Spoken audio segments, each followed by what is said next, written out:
Marca est chanteur, il a commencé avec les groupes Allez Allez et Les Cactus avant de poursuivre une carrière en solo. Depuis quelques années, il se consacre également à la réalisation de reportages. Bonjour Marca. Bonjour. Alors on a dit chanteur, on pourrait dire comédien aussi maintenant. On peut dire comédien, on peut dire raconteur et auteur. Puisque si je dis ça, c'est parce que vous êtes produit ou vous produisez sur scène, non pas alors comme chanteur, ou aussi comme chanteur, mais aussi pour raconter votre vie. Je raconte ma vie, je raconte toutes les anecdotes, le pourquoi du comment d'une chanson, pourquoi elle passe à la radio, pourquoi elle passe pas, puis des choses que j'ai vécues et que j'ai eu envie de partager avec les gens. Pourquoi est-ce que vous avez eu tout d'un coup envie de faire ça, de vous replonger sur votre parcours ? Probablement parce que c'était le moment. J'ai commencé à écrire en fait des anecdotes un petit peu par hasard. J'ai mis ça dans mon ordi. Je savais pas trop bien quoi en faire. Et puis il y a 2 ans, j'ai sorti un album et à la veille de ma tournée, je me suis dit oh il y a peut-être moyen de sortir à la fois le disque et puis aussi mon histoire. Mais quelque part ça ne collait pas avec la réalité du disque qui était à ce moment-là très basé sur un concept un peu jazz avec un big band et tout ça.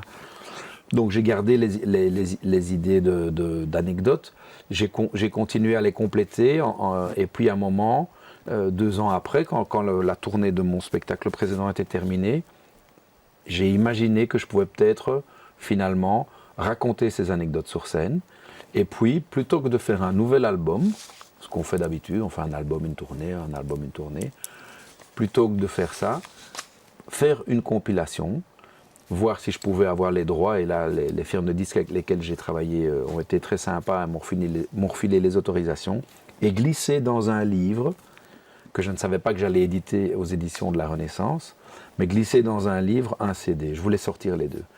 Et il se fait que j'ai trouvé un éditeur de livres qui était intéressé par les propos. Mais donc, à la base, il y avait donc ces anecdotes et le spectacle. À la base, il y avait les anecdotes. Et puis, petit à petit, en écrivant, je me suis dit, ça serait peut-être chouette de les raconter aussi. Et en fait, ce que j'ai fait, c'est que j'ai contacté 2-3 centres culturels ou des gens qui me connaissent et qui me font confiance en leur disant, refile-moi une salle un vendredi soir, je viens avec 2-3 musiciens et je vais tester quelque chose. Et en fait, j'ai testé mon spectacle. Et j'ai été jouer un petit peu partout. J'ai joué, entre autres, à Bruxelles au Cook's Théâtre à l'époque. Et je dois la remercier d'ailleurs parce qu'elle m'a donné vraiment la possibilité de le faire devant des gens qui ne me connaissaient pas du tout. Et j'ai joué à d'autres endroits. Et c'était pour moi assez révélateur de cette joie de raconter des histoires sur scène plutôt que de la raconter en musique.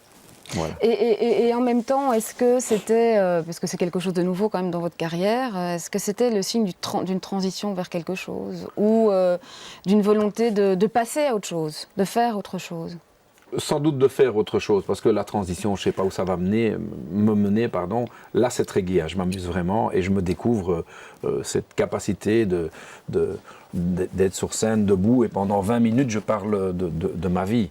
Et l'exemple que j'ai, c'est Guy Bedos, parce que je me voyais comme ça, aller d'un côté à l'autre en costume, comme il faisait déjà dans les années 60 et 70, ce que je voyais à la télé. Plus tard, j'ai vu Gad Elmaleh qui a fait ça. Et puis, avec ma femme, on a regardé beaucoup de stand-up. Louis C.K., par exemple, qui est un Américain qui m'a beaucoup influencé. Et donc, petit à petit, je me suis dit, je vais raconter des histoires. Mais je n'avais pas cette idée de stand-up. Moi, je voulais juste raconter des choses et puis prendre ma guitare et jouer. Et c'est ce que j'ai fait finalement, parce que ce n'est pas un stand-up comme ils le font tous aujourd'hui. J'avais même envie d'appeler ça un sit-down, parce que je passe beaucoup de temps assis sur ma chaise. Alors, ça s'appelle Marca se reprend. Oui. Il fallait vous reprendre ? Vous reprendre en main ? Il faut toujours se reprendre. reprendre. Dans quel sens ? Dans tous les sens que vous voulez. Mais comment vous l'entendiez ? Moi, j'aimais bien le jeu de mots, parce qu'on se reprend, donc ça veut dire qu'on veut faire mieux. Et puis aussi, il y a le fait que je reprends mes chansons, parce que comme c'est un best-of, je reprends les chansons que j'ai chantées avant. Mais est-ce qu'il y avait l'idée de se reprendre parce qu'au fond, il y a peut-être une routine qui s'installe au bout d'un temps, ou bien il y a un cap qu'on a envie de franchir ? Il y a peut-être une envie de remettre certaines choses en place. Par exemple, j'estime qu'à certains moments, je suis passé à côté de certaines choses. Donc j'estime qu'à certains moments, par exemple, j'ai été signé en France à un moment. J'ai été signé en France et j'ai fait énormément de télé, de promo et tout ça. Signé, ça veut dire que j'avais un contrat de disque en France. Et voilà. Et en Belgique, c'est un petit peu passé inaperçu. C'est bizarre, mais ça a mis un certain temps avant que ça ne découle sur la Belgique. Donc j'ai voulu remettre... Et pourtant, sur ces albums-là, il y avait des chouettes chansons et tout ça qui ne sont pas vraiment passées à la radio en Et comme Belgique. vous voulez dire que vous avez vécu ça un peu comme une injustice, ou bien comme si on ne vous avait pas, oui, mais bon, pas ça va. reconnu Oui, mais... sur les ondes belges? Oui, clairement. Parce que c'est vrai que depuis quelques années non plus, on vous entendait plus beaucoup à la radio. Hein. On ne m'entend pas à la radio. Voilà, je crois que je n'ai jamais vraiment intéressé les radios, mais c'est comme ça, qu'est-ce que vous voulez. En même temps, j'ai toujours intéressé les gens qui organisent des concerts, et je dois les remercier, parce que grâce à eux, j'ai continué à faire... Vous savez, le spectacle précédent, j'ai fait 70 concerts. Pour un mec qui passe pas à la radio, c'est quand même pas mal, quoi. Donc ça veut dire qu'il y a quand même des gens qui me font confiance. Et donc j'avais envie de parler de tout ça sur scène. Mais avec humour et avec dérision et avec du recul. Et en me moquant de moi. Parce que je n'ai pas fait que les bons choix dans ma vie non plus. Vous voyez, je me rappelle, par exemple, il y a des chansons. La première chanson, c'est Reviens, c'était le titre. Mais le refrain n'était pas impassable à la radio et pourtant on a essayé de le passer. Même chose avec la deuxième. Et pourquoi vous dites impassable à la radio? Parce que quand on dit reviens, je ne te ferai rien, c'est promis, je te jure. Demain, si t'es pas là, je te casse la figure. Ben, ça passe pas à la radio. Il y en a un autre d'ailleurs. Ça me fait penser à la chanson de Orelsan qui a aussi eu quelques ennuis avec la radio pour un refrain qui ressemblait un petit peu. Oui, c'est vrai. Eh ben, c'est marrant parce que quand j'ai entendu parler de la chanson d'Orelsan, j'étais offusqué. Et j'ai même pas eu le recul que vous avez, vous, en disant, tiens, c'est un peu le même genre de propos. Comme quoi on peut être, tu vois. Mais il y a ça, il y a aussi... En France, par exemple, quand j'ai eu toute cette attention médiatique autour de moi, il y a quelque chose que j'ai clairement... je suis passé à côté de la montre en or. Mais je crois que je suis responsable de ça aussi. Et donc ça, c'était au début des années... milieu des années 90, tout début 2000. 96, ouais. Et pourquoi vous dites que vous êtes passé à côté de la montre en or? Parce que je crois que je me suis un petit peu laissé avoir par la manière dont ils imaginaient me mettre en vitrine, on va dire. Ils ont fait ça comme si j'étais un artiste de variété, ce que je ne suis pas. Je ne suis pas un artiste de variété, je ne suis pas de la même trempe que les artistes de variété, comme par exemple Obispo était aussi chez Sony à l'époque. Je ne suis pas du tout le même style. Imaginez-vous que j'ai fait les premières parties de Céline Dion. J'ai fait 13 concerts en première partie de Céline Dion. J'ai fait 5 fois Bercy en première partie de Céline Dion. C'était très bizarre de me retrouver là. Ça s'est bien passé. Et pourquoi vous ne vous sentiez pas à l'aise dans ce style-là Parce que je crois que ce sont des interprètes avant tout. Tandis que moi, je suis quelqu'un qui écrit ses chansons, je suis plus un musicien qui écrit des chansons et qui les chante, et je suis plutôt un mec de... Finalement, je crois que je suis un peu un mec de cabaret. Et c'est peut-être pour ça qu'aujourd'hui, le spectacle que je fais... il ressemble. Vous allez me dire que j'ai mis du temps à comprendre, mais finalement, j'ai toujours beaucoup parlé sur scène, entre les morceaux. Avec parfois le gars qui était là, mon manager, qui disait « Allez, vas-y, enclenche, fais la chanson suivante » parce que je partais dans des délires et tout ça. J'ai toujours aimé ça. Donc je ne me suis pas considéré ni comme un chanteur à voix, ni comme un chanteur, même si j'aime bien Johnny Hallyday, je ne me suis jamais pris pour Johnny Hallyday, parce que Johnny Hallyday est un interprète hors pair, et que moi je suis juste un mec qui aime bien chanter ses propres chansons qu'il a fait lui-même. Alors, on parlait de votre spectacle, de votre livre, vous vous repenchez sur toute votre vie, avec, comme vous l'avez dit, beaucoup d'humour et beaucoup de dérision, mais aussi beaucoup d'émotions. Oui. Alors revenons-y justement à vos premières années. On est à Molenbeek, début des années 60. Oui. Vous grandissez dans une famille bruxellaire, flamande, qui est plutôt modeste. Alors vous grandissez, je dirais, dans quelle atmosphère et quel petit garçon est-ce que vous êtes à cette époque-là? Il faut revenir dans les années 60 pour ça. Hein. Molenbeek est une commune assez calme. Je suis dans la partie qui est proche de la campagne, déjà, donc vers le haut de Molenbeek, dans le quartier de la rue des Béguines et tout ça, près du stade du RWDM, pour vous situer.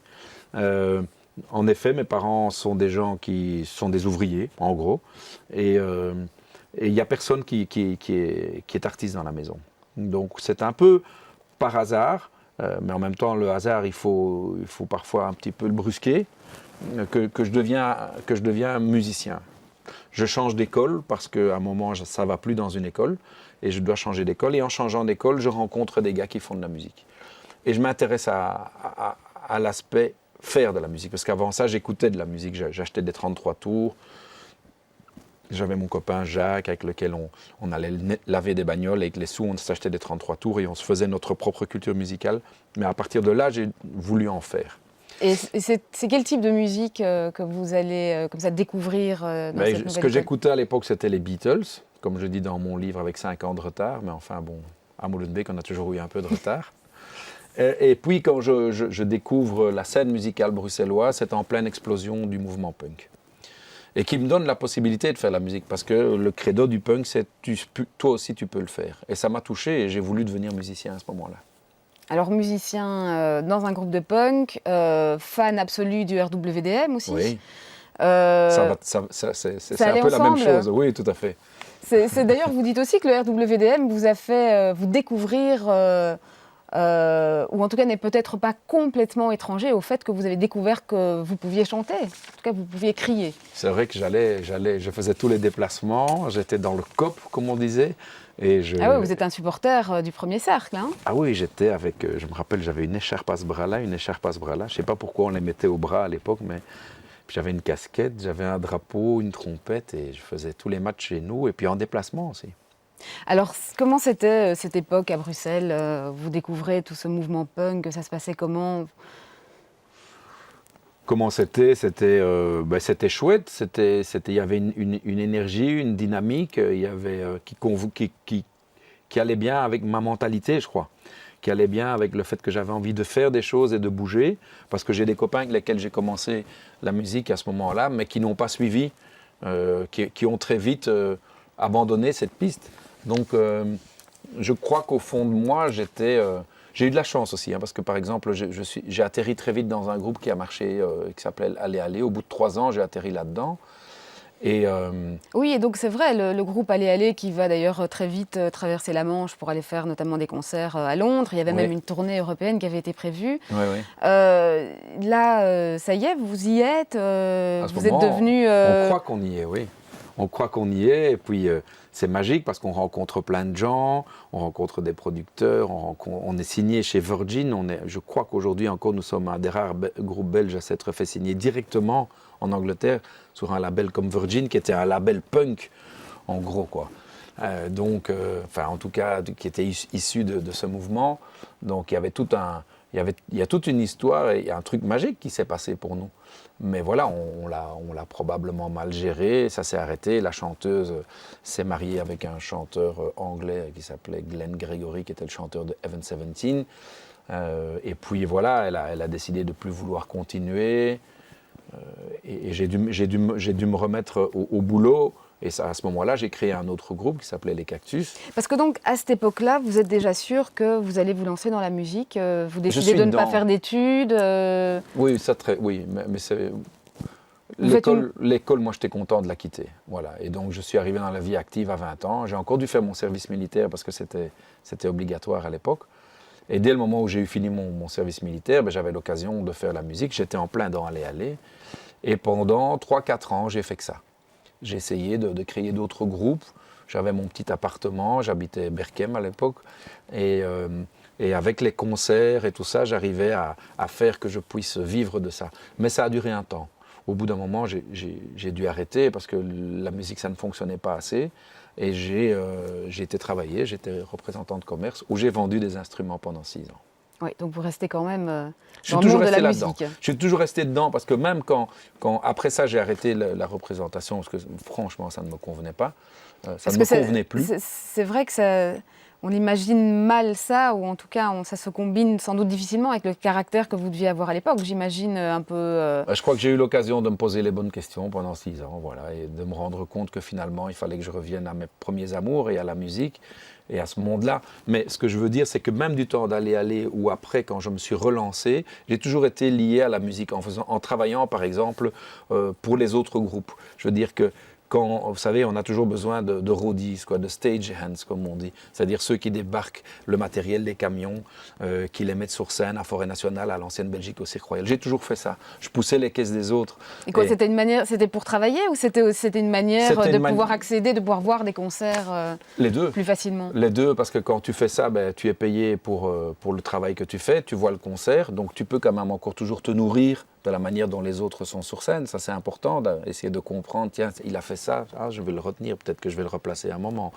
Tu vois? Et c'est grâce aussi à ça, d'ailleurs, que vous avez vu les Clash, notamment à Paris, qui était quand même le groupe qu'à l'époque vous idolâtrez, c'était votre groupe, c'était le groupe que vous admirez le plus. C'était comme rencontrer Dieu pour moi. Donc, quand j'ai rencontré Joe Strummer et tous les autres musiciens les uns après les autres, en plus le jour de mon anniversaire à 19 ans à Paris, c'était fantastique, quoi. Et au prix d'une épopée incroyable, mais que je propose que vous découvrez dans mon livre, parce que tout est écrit dans mon livre et je ne vais pas tout raconter ici. Hein. Et donc, voilà, vous quittez ce monde-là pour d'abord celui de la vente, donc d'un métier sérieux. Oui. Mais vous le quittez finalement aussi en partie après, quand vous vous lancez sous le nom de Marca. C'est vrai je le retrouve. Vous retrouvez le nom de Marca après avoir revécu sous celui de Serge Van Laken, qui est votre vrai nom, donc. Mais le Marca qui se lance en solo fait une croix un petit peu sur ce style musical, sur le style musical dans lequel il a commencé, sur ce côté un peu... La musique, elle évolue. Je veux dire, le style musical d'Aller Aller était ce qu'on appelle du funk blanc. Voilà, donc c'est une musique énergique, très funky comme ça. Mais donc, quand vous vous lancez en solo, est-ce que vous faites une croix sur tout ça, sur tout ce qui s'est passé avant, sur vos premières amours musicales, je dirais? Non. Je crois que toute notre vie, on garde nos premières expériences. Elles sont comme la base de tout ce qu'on va faire après. Donc, mais vous vous lancez dans un style tout à fait différent. Peut-être. Moi, vous savez, les styles, hein, moi j'ai un peu du mal avec toutes ces histoires de style et tout ça. Moi j'ai l'impression de faire la même chose depuis tout le temps.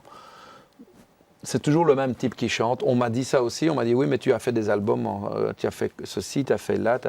Bon, oui, il y a des choses qui bougent, mais est-ce que vous mangez tous les jours la même chose? Non, bien sûr que non, mais donc... On ne lit pas la même chose, on n'écoute pas la même chose. Je dirais le Marca que vous étiez... à l'époque où vous avez commencé la musique, est-ce que, d'ailleurs je ne vous ai pas posé la question, mais le Marca que vous étiez à l'époque où vous avez commencé à faire de la musique était un Marca sans doute un peu rebelle, un peu oui, mais bon, ça c'est une question d'âge, c'est une question, c'est une question de, comment dire, d'évolution. Je suis peut-être plus calme aujourd'hui, plus sympa et un peu moins ronchon qu'avant. Mais ça, je veux dire, tous les êtres humains grandissent et évoluent, j'espère, positivement et s'améliorent. Donc pour moi, c'est de l'amélioration, ça. Après, pour ce qui est des genres et tout ça, j'ai toujours envie de le défendre parce que aujourd'hui, justement, quand je fais mon best-of, si vous l'écoutez, vous verrez que finalement, il y a une suite logique. À un moment, il y a un titre en espagnol parce qu'en effet, c'est un titre que j'ai joué avec des Cubains. Mais c'est toujours ma voix. Il y a toujours cette sonorité de ce même type qui est là. Et l'énergie qu'il y a derrière, et en même temps aussi l'envie de faire, et l'attitude est quelque part la même, je trouve. Donc, moi, je n'ai pas l'impression d'avoir changé, quoi. Ah oui, c'est vrai? Non, je ne crois pas. Non. Mais je ne crois pas au changement, de toute façon. Je crois qu'on reste le même toute sa vie. Mais quelle est l'image que vous aviez de... On arrondit les angles, mais changer, vous savez, si vous ne changez pas. Vous pouvez vous améliorer, mais vous changez, je n'y crois pas. Alors, dans la manière dont vous travaillez aujourd'hui, ce qui vous inspire, ce qui... je vais reprendre ma question. Pas grave. La manière dont vous travaillez aujourd'hui, ce qui vous inspire, les textes que vous écrivez, vous viennent comment? C'est beaucoup les choses de la vie, des choses finalement assez réalistes. D'abord, les textes, je ne les écris pas, ou rarement. J'ai écrit, je dirais, un texte sur 10, ou 2 textes sur 10. Parce que ce n'est pas mon mode d'expression le plus aisé. Donc je me fais aider par des paroliers. Et j'ai eu Riton Liebman qui m'a écrit 1 ou 2 chansons, j'ai eu Jacques Duval avec lequel j'en ai fait quelques-unes. Mais l'essentiel des chansons que j'ai écrites, c'est avec Thierry Robrecht, qui est un copain molenbeekois aussi, qui est romancier et qui me connaît bien et qui sait... c'est avec lui que j'ai écrit La poupée barbue, Pour un flirt avec moi, L'hospice, Les mondains, Je lègue mon corps, et ma secte, enfin toutes sortes de chansons comme ça, qu'on retrouve d'ailleurs sur le best-of, sont des paroles que j'ai fait avec Thierry Robrecht. Parce que j'ai trouvé un alter ego, qui est un gars qui venait du même coin que moi, et qui avait ce que j'avais pas, c'est-à-dire cette facilité pour écrire, pour mettre les bons mots sur les sujets qu'on voulait traiter ensemble. Et alors, justement, dans ces sujets, parce qu'il y a des choses très spécifiques, hein, vous parlez justement, vous disiez les mondains, vous croquez comme ça, enfin, vous deux, hein, oui, à deux, vraiment. Vous croquez un peu ces groupes sociaux, ou même parfois des sujets un peu plus graves, hein, mais que vous traitez toujours avec légèreté. Mais par exemple, effectivement, Je lègue mon corps. On a traité de plein de choses comme ça, et je crois par exemple que si on traitait de ça, c'est parce que c'est des choses qui, au fond de nous faisaient peur. Donc c'était une manière d'exorciser, c'était une manière de se mettre à l'abri de ce que ça pouvait nous atteindre et tout ça. Et voilà, donc je vous dis ça maintenant parce qu'avec Thierry, on a écrit aussi Vrai ou Faux, qui est la dernière des chansons, qui est le seul inédit sur l'album. Et c'est un gars qui continue à écrire maintenant, qui écrit des romans, un petit peu moins en musique tous les deux, parce que je crois que si aujourd'hui, c'est aussi une des raisons pour lesquelles on a fait le best-of, je crois, c'est que momentanément, on n'a peut-être plus le feu pour écrire des nouveaux textes. Et que donc, on s'est dit, pourquoi pas un peu se retourner et regarder ce qu'on a déjà fait, et pourquoi pas parler de la manière dont on l'a fait. Ça vaut la peine aussi. Et visiblement, ça a l'air de plaire, puisqu'il y a beaucoup de monde qui vient nous voir. Alors vous avez commencé, on l'a dit, dans les années 80, enfin dans les années, à la toute fin des années 70, dans les années 80. Vous avez passé plus récemment une période plus difficile, en tout cas pour ce qui est de votre passage sur les ondes, alors qu'on entend aujourd'hui beaucoup de Belges, justement, beaucoup de groupes belges qui ont un succès énorme, notamment en France, un succès sur la scène internationale. Comment est-ce que vous voyez, vous, tout ça aujourd'hui? Est-ce que vous avez manqué quelque chose? Écoutez, il y a des gens qui sont plus forts que d'autres. Si on prend Stromae, par exemple, je le mets tout en haut parce que je trouve qu'il est extraordinaire et qu'il est vraiment extraordinaire. Vous savez, il y a des gens qui... en football, on a eu Pelé, en cyclisme, on a eu Eddy Merckx, on a eu Maradona aussi en football. Ben voilà, en musique, on a Stromae. Il est intouchable, il est vraiment trop fort. Donc, qu'est-ce que vous voulez faire par rapport à des gens comme ça? Ça vaut la peine de les regarder, voir comment ils fonctionnent et de s'inspirer, même s'ils ont la moitié de mon âge, et de me dire « waouh ». Mais quoi, vous voulez dire que vous avez manqué quelque chose? Moi, je crois que je suis là où je dois être. Parce que j'ai fait, comme j'ai dit, j'ai fait des erreurs. Je crois que j'aurais dû faire plus de scènes à l'époque où j'étais signé en France et peut-être moins de promos sous forme de clips et des choses comme ça. J'aurais dû demander qu'on m'envoie plus sur le terrain. Donc là, je suis peut-être passé à côté de quelque chose, mais je n'ai qu'à m'en vouloir à moi parce que c'est moi qui je me suis laissé faire. Et si j'étais pas prêt, si j'ai pas vu clair à ce moment-là, tant pis pour moi. Alors récemment, on l'a dit, vous vous êtes lancé aussi dans un genre un peu nouveau, qui est le reportage. Oui. Pourquoi ? Parce que j'ai eu la chance de voyager et que j'avais envie, un petit peu comme avant, on ramenait des photos ou des diapositives de ces voyages. Quand j'ai été jouer à Cuba, j'ai eu envie de ramener des images de Cuba. Quand j'étais au Japon, j'ai eu la même envie. Et donc à partir de là, c'était l'envie d'à la fois montrer quelque chose, et puis m'est venue l'idée d'en faire un concept. Le concept, ça s'appelle « Laisse-moi chanter ta chanson ». Donc j'ai été invité au Qatar pour chanter. J'ai accepté, mais je leur ai dit « Ok, je veux bien venir, mais je veux venir avec un caméraman ». Parce que je voudrais profiter de mon voyage pour rencontrer un musicien. Et puis faire le tour de son pays avec lui et découvrir comment il fait pour travailler, comment il fait pour vivre, comment est son métier de musicien, disserter et puis faire aussi de la musique ensemble. Et vous y arrivez, c'est ça? Oui, on y est arrivé. Quand je dis « on », c'est parce que vraiment, je tiens à dire que, bon, je dis que je suis réalisateur. Non, je suis la pièce motrice, je suis la cheville ouvrière de ce projet et l'initiateur du concept. Mais j'ai un gars qui travaille avec moi qui s'appelle David Melchior, qui lui est le réalisateur à proprement dit.